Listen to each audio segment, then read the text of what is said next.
I think venture studios are definitely a way to go. There is a whole lot of process in terms of identifying the right opportunities, validating them, then figuring out the right solution, validating it, and then going for a scale. This whole process, if you look at journey of a good startup, you would see that there are different people who have helped them, right? There have been incubators in the early stage, there are accelerators, then you have the micro funds coming in and VC fund coming in. So it takes an ecosystem to really build out an idea.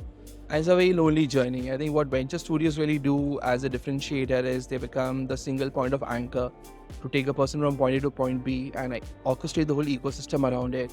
So I think from a concept perspective, it's great. It's a structure which is used for internal incubation also in large corporates.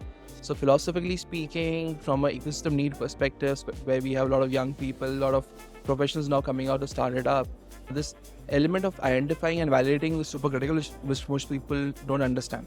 So in that sense, yeah, definitely a good thing to have.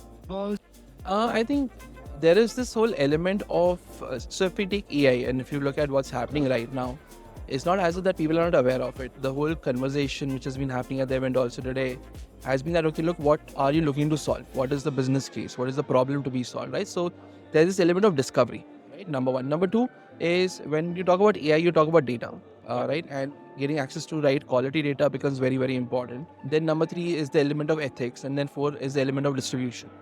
The final and the most critical one is talent, the right people, right? Now, if you are an AI engineer today, you are not in dearth of opportunities.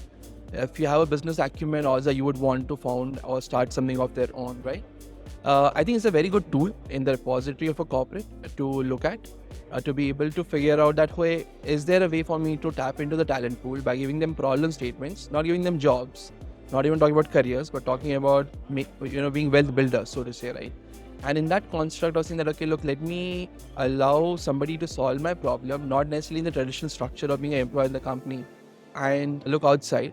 I think it's a great tool to have, and it's not easy, of course. So in that sense, having a third-party partner who has some experience in this and who can handhold you, both the corporate and the person building the startup, allow each one of them to stay true to their objectives, to their purpose, true to their capabilities. I think it helps a lot. So I would definitely encourage enterprise to explore this, understand it.